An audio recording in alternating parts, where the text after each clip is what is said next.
Good evening. It is January 12th. I just wrote it down. I can't believe I just forgot that. It's January 12th, and this is Standing on His Promises, number 14. And today is Philippians 2:13. For it is God who works in you to will and to act in order to fulfill his good purpose. So, let me read that one again. For it is God who works in you to will and to act in order to fill his good purpose. Okay, I think I want to break that into fours. For it is God. Boom. For it is God. Maybe I'm going to split it into fives. For it is God who works in me to will and to act. To will is the want. It's the purpose. It's the go-to. The will. To will and to act. That's to do it. So to will and to act in order to fulfill his good purpose. In order to fulfill, which is to accomplish something that's already planned. His good purpose. Nothing he does is ever bad. So even a bad situation, a bad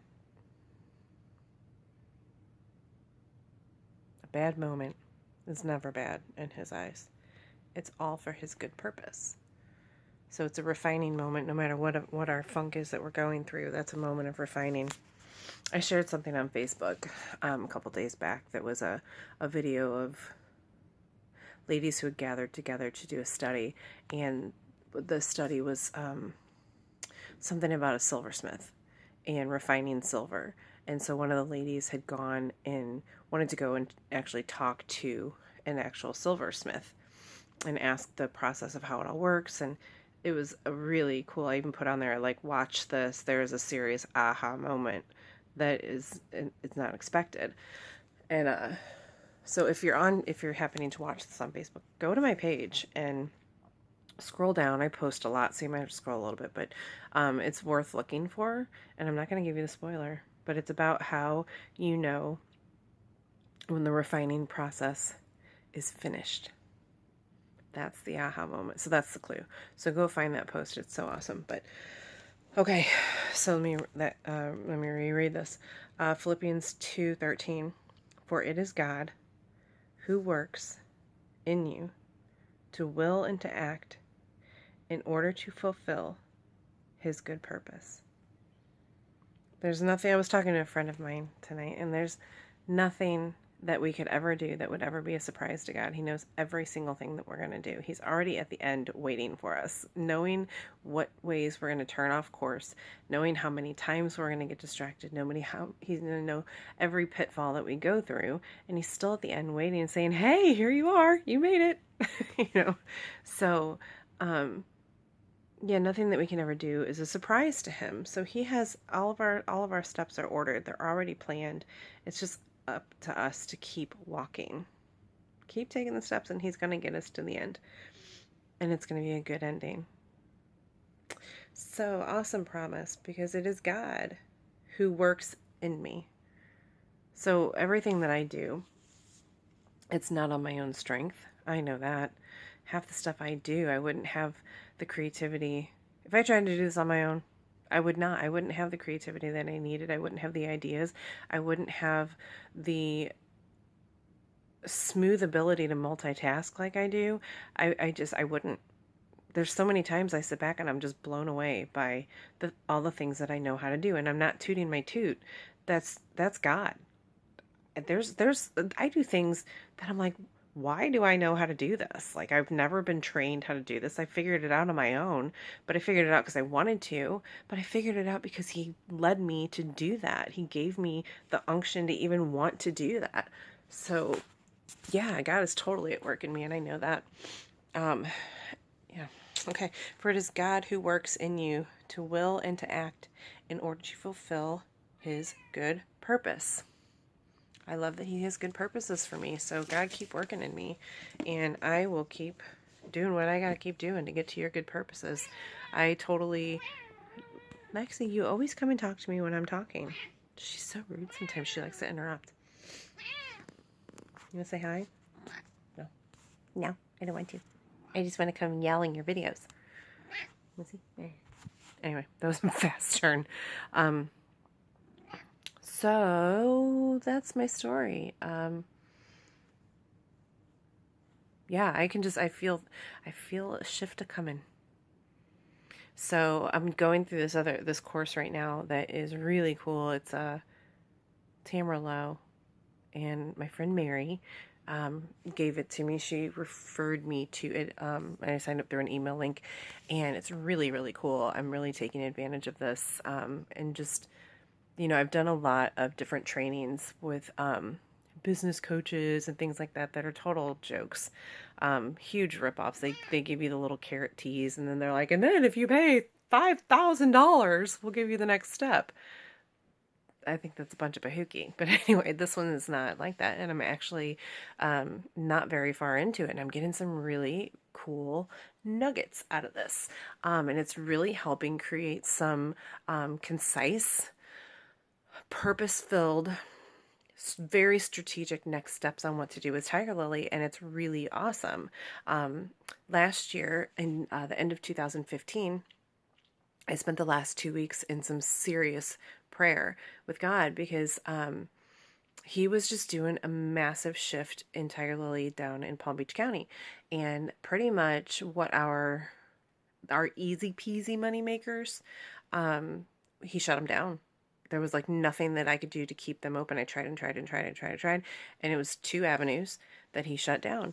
And I know it was him, because I was trying so darn hard to make it happen, and it was making me sick. Like literally making me sick. And so the last 2 weeks of 2015, I spent every night in some serious deep prayer, and I kept asking God, I was like, what are we doing? Because you are the creator of this and the provider of it. So you're shutting it down. So please tell me, what do I do next? What direction am I going with this? My ask to him was, how do we reach the most people in the most beneficial way for you? So he showed me, and he told me, well, first he showed me a microphone.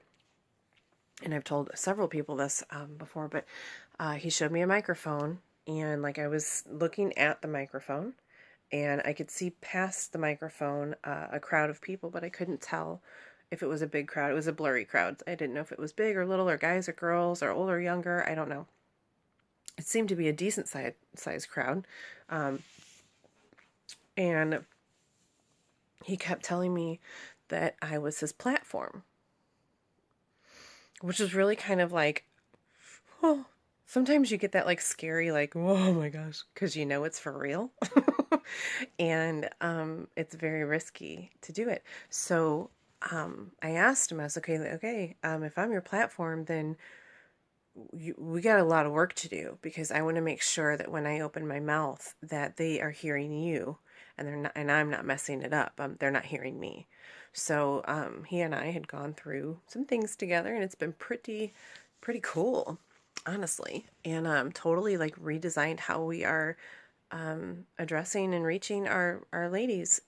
And a friend of mine in West Palm, she's very amazing. Her and I had a really crazy deep spiritual connection. It was unreal. She came into our shop through a friend of one of our moms that we were helping. She had met her at one of our grant ceremonies, and they connected. And so when we were getting ready to close up our shop, the last day or two, she had come in and was just kind of helping out and shopping or whatever. Well, we had a lot of people in and out that day, and she kept going up to different people and just totally prophesying over them, and doing it a lot to people who weren't necessarily, well, they were believers. I believe most of them were. but just knocking people's socks off of the things that she was saying, and tears and like just crazy like confirmations, and it was just so crazy powerful. And she spoke over Vincent, and she spoke over me. She kind of spoke over everybody. But at one point, when I had made a post, I think, just when we had first really kind of launched in St. Louis, and she had reached out to me, and I'm gonna find that message again because it just popped up in me, and it reminded me because of everything I'm doing right now. But she said that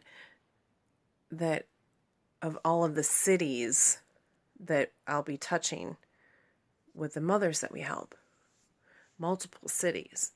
So how I sit right now, I mean, I guess you could kind of technically say it's multiple cities because we do still help in Palm Beach County, and then we've added St. Louis County and St. Charles County and St. Charles City.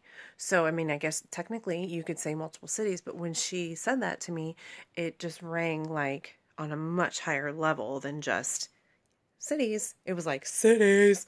And it really kind of freaked me out, but not in a bad way, you know. But when she said that, it was very kind of a unimaginable thing. Like I couldn't even wrap my brain around multiple cities. Well, now with what I'm doing right now in this training course that I'm going through, I'm starting to understand how that is going to be possible, and it's so much more for me. The number of lives that we're going to be able to touch and reach and improve and just give a glimmer of hope to, and help create the ability to see dreams become reality. I mean, it's going to be astounding. I can't wait. And this is nothing but me being obedient to God. Yes, I am doing the work. I'm doing the hard work of doing it, but it's not hard work. It's fun and it's awesome and it's easy and it's exhilarating because he's totally at the center of this. It's incredible. And I just closed my Bible. Why did I close it? Because I'm not done. I need to open it back up and read that again.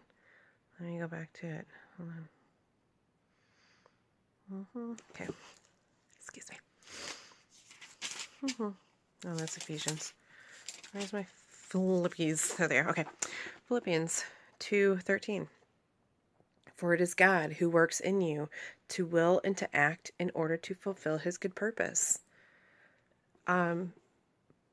Yeah, I have been called to, one, I know, spread encouragement, to inspire. That word has been following me around since I was probably 26, 7, something like that.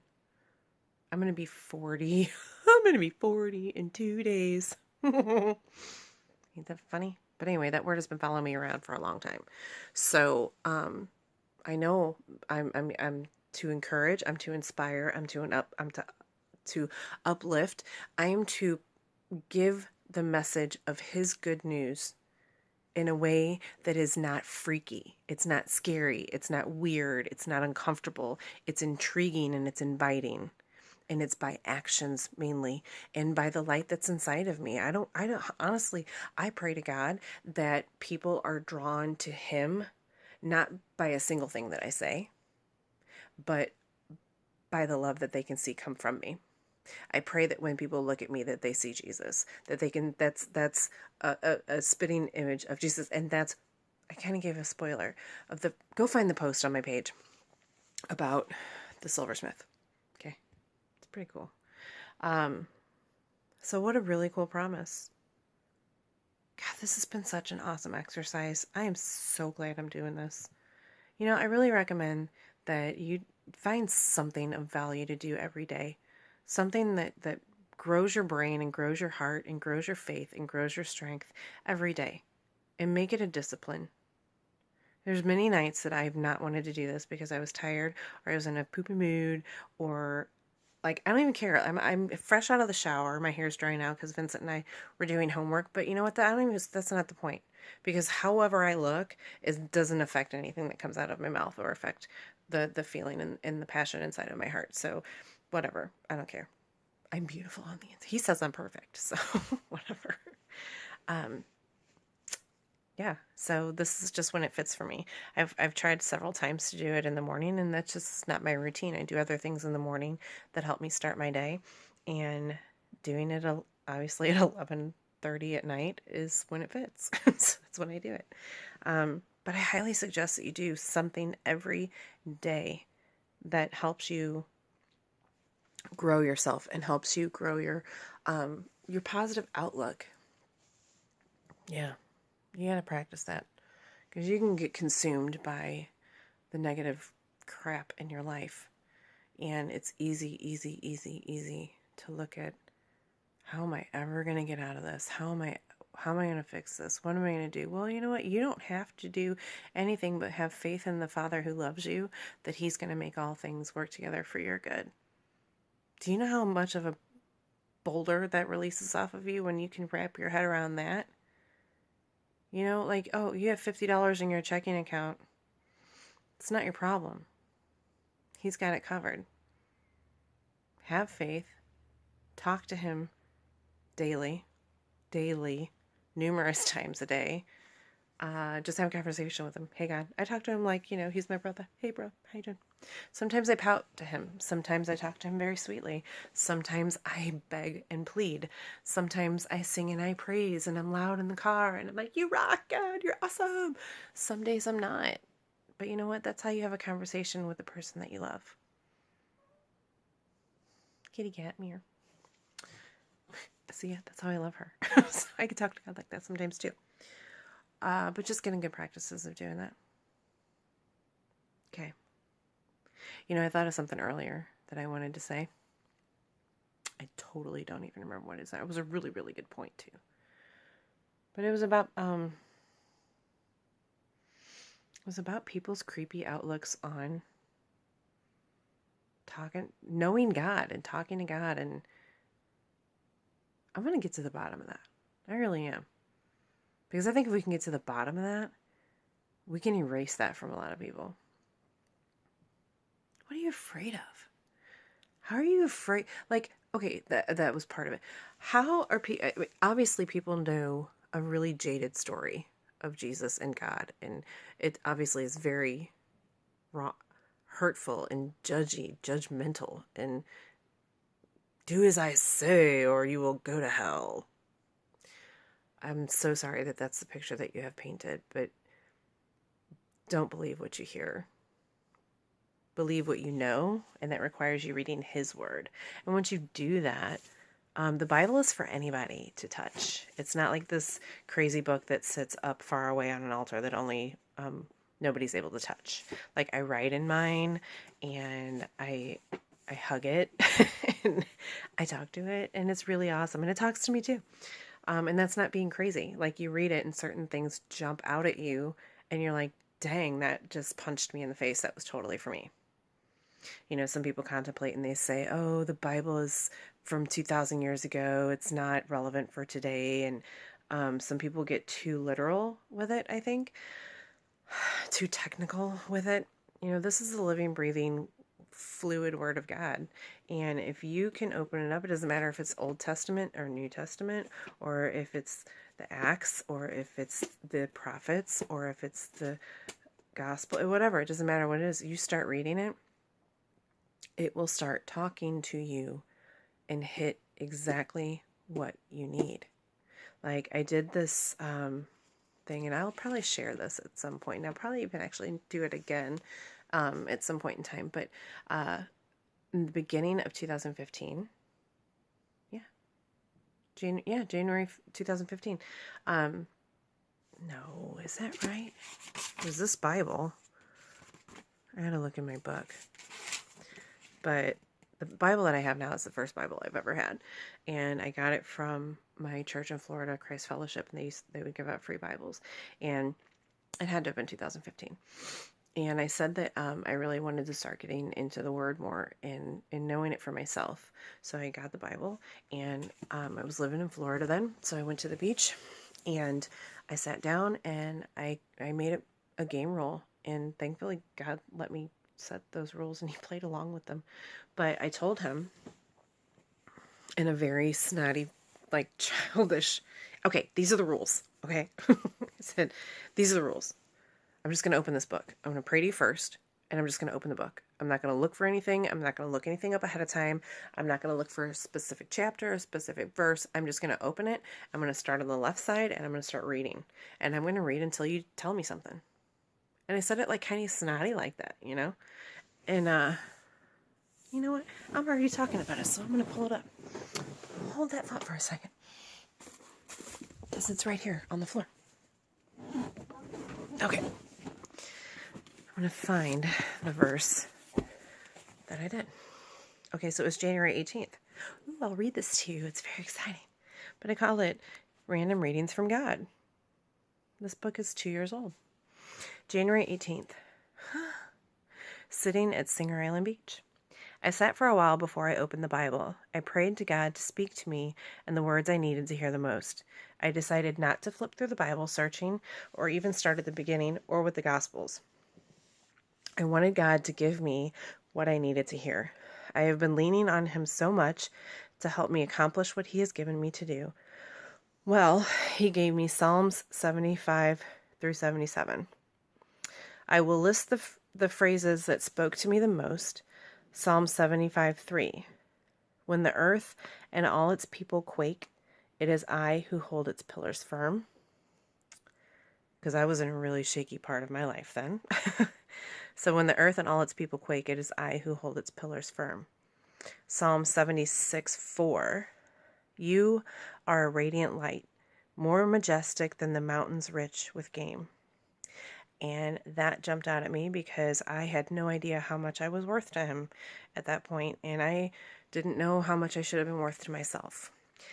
So when He told me that, and it was literally like when I read it, I could hear this beautiful, sweet, calm voice tell me, you are a radiant light, more majestic than the mountains rich with game. That's awesome. Psalm 76:11. Make vows to the Lord your God and fulfill them. Let all the neighboring lands bring their gifts to the one to be feared. Now, that one jumped out at me because I had made a promise to God. I made a promise to Him on a couple different levels. I said, Lord, if you get me out of what I'm going through right now, I was so terrified going through when I was going through my divorce. I said, if you can help me get out of this situation right now, I promise you I will do whatever I can do to make sure that not another woman feels this terrified and this alone ever. It's the most horrible feeling. I promise I'll do whatever I can. So when He says that, make vows to the Lord your God and fulfill them. Yeah, I will totally fulfill them. Let all the neighboring lands bring gifts to the one to be feared. Now that's Him, and fear does not mean like, oh, I'm so afraid of you. It means I respect you. I hold you at such a high reverence. I respect you. So let all the neighboring lands bring gifts to the one to be feared. Now I looked at that as by me keeping my promise and doing the work that He needs me to do, that people will take notice of it and they'll bring gifts, so whatever could be deemed as a gift for Him, right? I thought that was really cool. Big star by this one. Psalm 77:1. This one's huge. This was Him totally telling me I was right there with you. I cried out to God for help. I cried out to God to hear me when I was in distress. I sought the Lord. At night I stretched out untiring hands, and I would not be comforted. I remembered you. I remembered you, God, and I groaned. I meditated, and my spirit grew faint. You kept my eyes from closing. I was too troubled to speak. I thought about the former days, the years of long ago. I remembered my song in the night. My heart meditated, and my spirit asked, will the Lord reject me forever? Will He never show His favor again? Has His unfailing love vanished forever? Has His promise failed for all time? Has God forgotten to be merciful? Has He in anger withheld His compassion? Then I thought, to this I will appeal. The years when the Most High stretched out His right hand. I will remember the deeds of the Lord. Yes, I will remember your miracles of long ago. I will consider all your works and meditate on all your mighty deeds. Your ways, God, are holy. What God is as great as our God? You are the God who performs miracles. You display your power among the peoples. With your mighty arm, you redeemed your people, the descendants of Jacob and Joseph. The waters saw you, God. The waters saw you and writhed. The very depths were convulsed. The clouds poured down water. The heavens resounded with thunder. Your arrows flashed back and forth. Your thunder was heard in the whirlwind. Your lightning lit up the world. The earth trembled and I quaked. Your path led through the sea, your water through the mighty waters, though your footprints were not seen. You led your people like a flock by the hand of Moses and Aaron. Okay. That was a lot. But when I read that, every single line of it, he gave me a flash of moments that I was in terrifying, gut-wrenching cries at home, petrified of how was I going to make rent? How was I going to keep the power on? How was I going to, petrified. So he was acknowledging that he heard me doing all of that. He acknowledged that I was like, God, Lord, will you reject forever?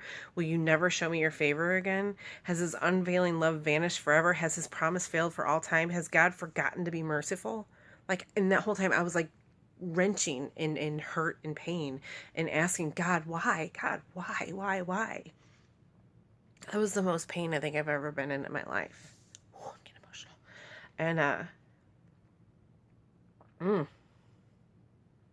And it just shows like he comes in with power and with might, and the heavens resound, and oh gosh, it was just gorgeous. So, okay. And then he led your people like a flock. Like he guided me out of that hell that I was in, because I finally, I buckled and I just called out for him over and over again. He didn't answer me right away. He let me kind of go through that for a lot. Probably about another year. It was probably about another year. But yeah. So I continued with it. And I said, if I know that God has done all of that, if I know that God has heard my cries, my pleas of fear and sorrows, and was with me even when I didn't see his footprint, why do I keep falling back to fear and doubt that he will ever let me fall again?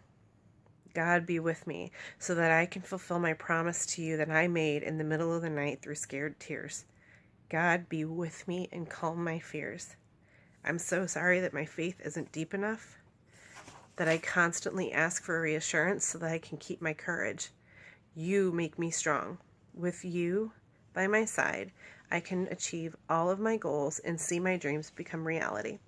I promise I will do my part, give my all, my 110 plus %, but I need to practice even more telling myself, you are with me when no one else is. I love you, God. So he made promises to me, and I made promises to him. And I will not break a promise. And neither will he. So flippin' cool. So I closed my Bible again because I was, I don't know, excited and whatever. So let me go back again to where it's at. Oh, man. Jeez. Hold on. I'm in the wrong spot. Where are we at, kiddos? Matthew, Mark, Luke, and John. Acts, Romans. What am I in? Philippians, right? Yeah. Colossians. There we are. Sorry. All right, Philippians 2:13. For it is God who works in you to will and to act in order to fulfill his good purpose. Boy. Awesome journey. stay tuned, kids. You never know what you're going to hear. Good night.